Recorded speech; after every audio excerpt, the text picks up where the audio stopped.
Hello guys, today is March 5th. Today is now 1:37 p.m. and let's continue the series of Pinocchio book reading. Let's continue the Pinocchio book reading series. Let's continue the series where we read Let's continue the series where we read the Pinocchio book.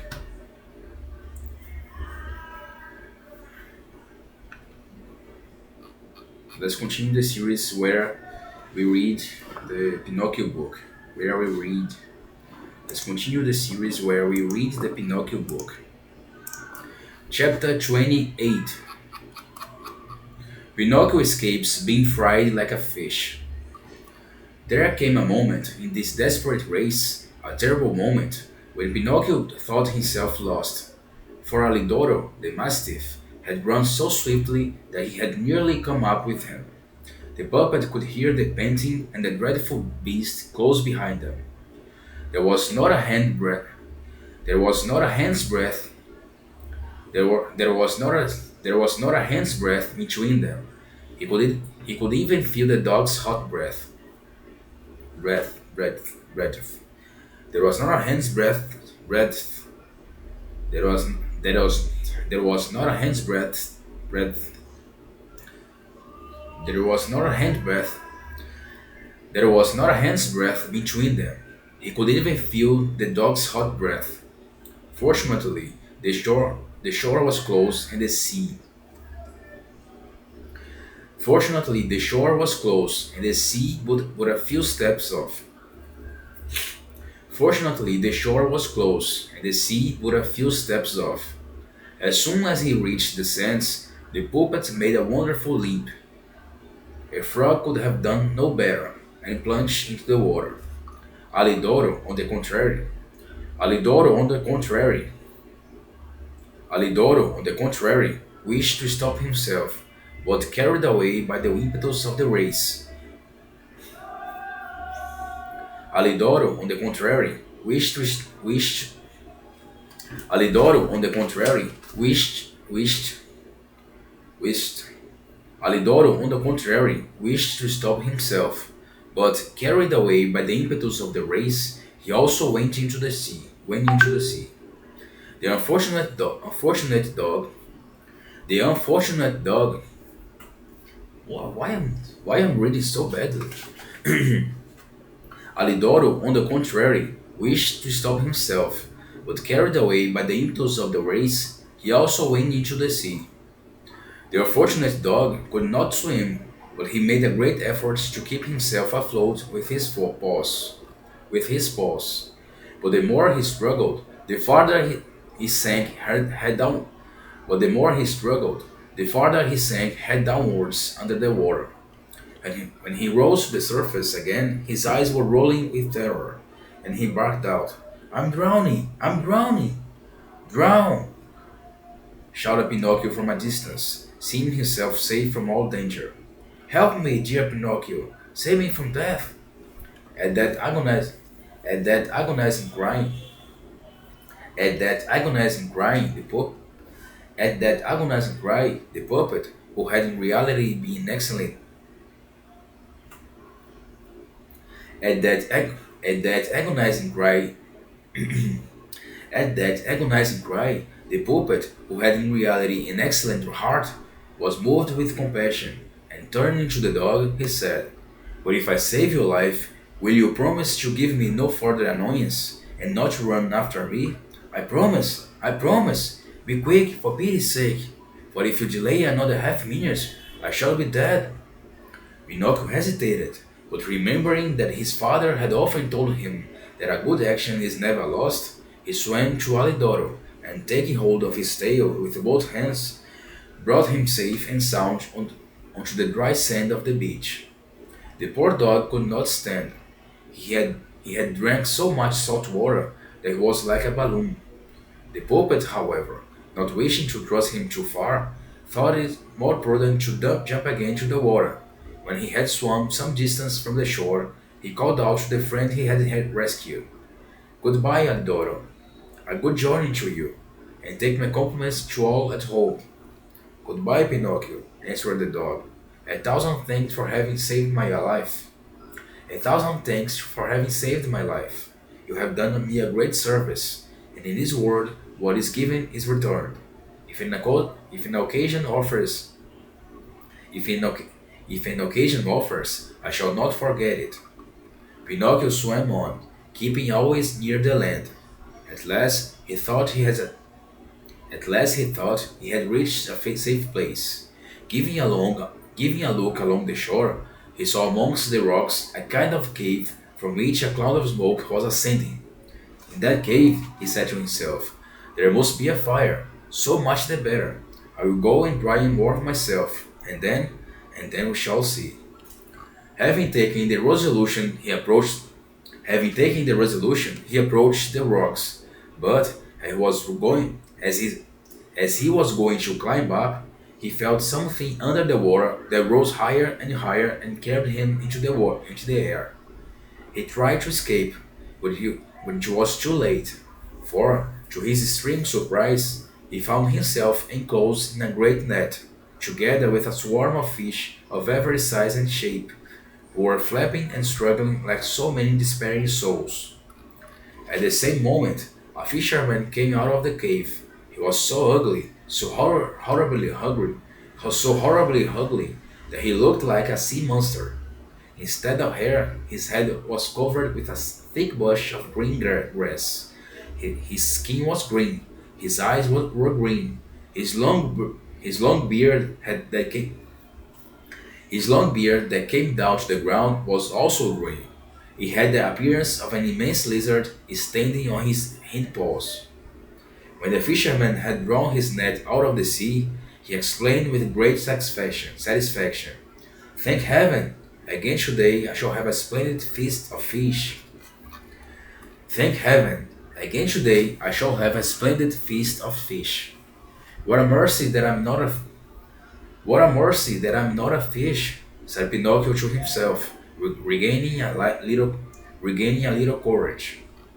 The net full of fish was carried into the net full of fish was carried into the cave, which was dark and smoky.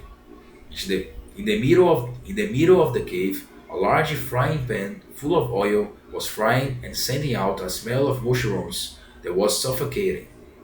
Now we will Now we will see what fish we have taken, said the green fisherman, and putting into the net an enormous hand, said the green fisherman, and putting into the net an enormous said the green fisherman, and putting into the net an enormous hand, enormous, said the green fisherman, and putting into the net an enormous hand, so out of proportion, so out of all so out of so out of all proportion that it looked like a baker's shovel. He pulled out a handful of fish. Let's try again one more time. Now we will see what fish we have taken, said the green fisherman, and putting into the net an enormous hand, so out of all proportions that it looked like a baker's shovel.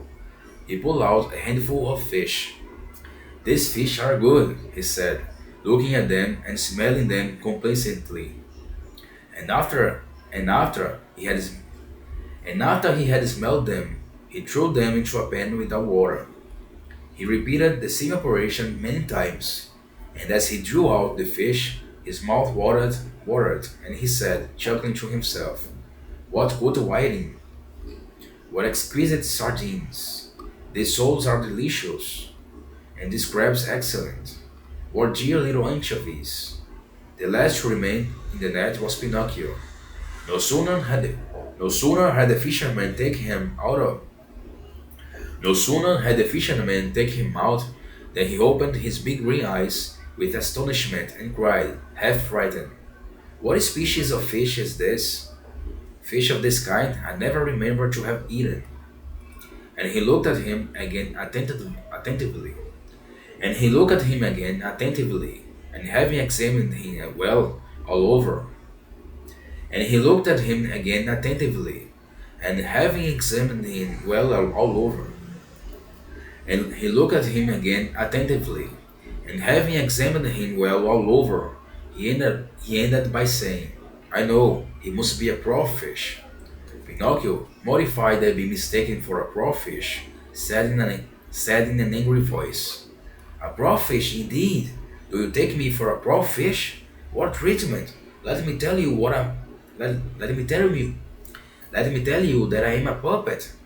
A puppet, replied the fisherman. To tell the truth, to tell the truth, to tell the truth. To tell the truth, a puppet is quite a new fish for me. All the better. I shall eat you with greater pleasure. Eat me. Will you understand that I am not a fish? Do you hear that I talk and reason as you do? That is quite true, said the fisherman. And as I see that you are a fish, possessed of a talent of talking and reasoning as I do, I will treat you with all the attention that is your due. And as I see that you are a fish, possessed of the talent of talking and reasoning as I do, I will treat you with all the attention that is your due.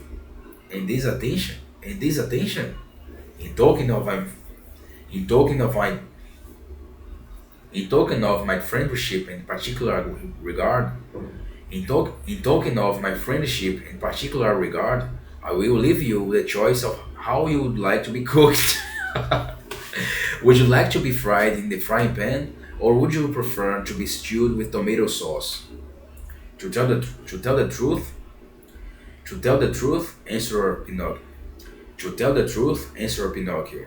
If I am to choose, I should prefer to be set at liberty and to return home. I'm sorry. You are joking. Do you imagine that I would lose the opportunity of tasting such a rare fish? It is not every day, I assure you, that a puppet fish is caught in these waters. Leave it to me. I will fry you in the frying pan with the other fish, and you will be quite satisfied. It is always consolation to be fried in company. How do you know that? How would you know that? At this speech, the unhappy Pinocchio began to cry and scream and to implore for mercy, and he said, sobbing, how much better it would have been if I had gone to school. I would listen to my companions, and now I am paying for it. And he wriggled like an eel and made indescribable efforts to slip out of the clutches of the green fisherman. But it was useless. The fisherman took a long strip of rush, and having bound his hands and feet as if he had been a sausage, he threw him into the pan with the other fish. He then fetched a wooden bowl full of flour and began to flour them each in turn. And as soon as they were ready, he threw them into the frying pan.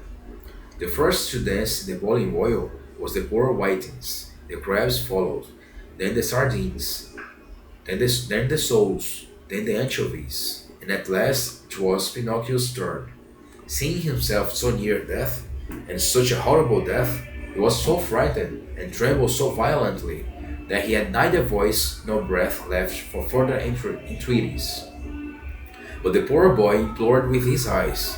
The green fisherman, however, without carrying the least, the green fisherman, however,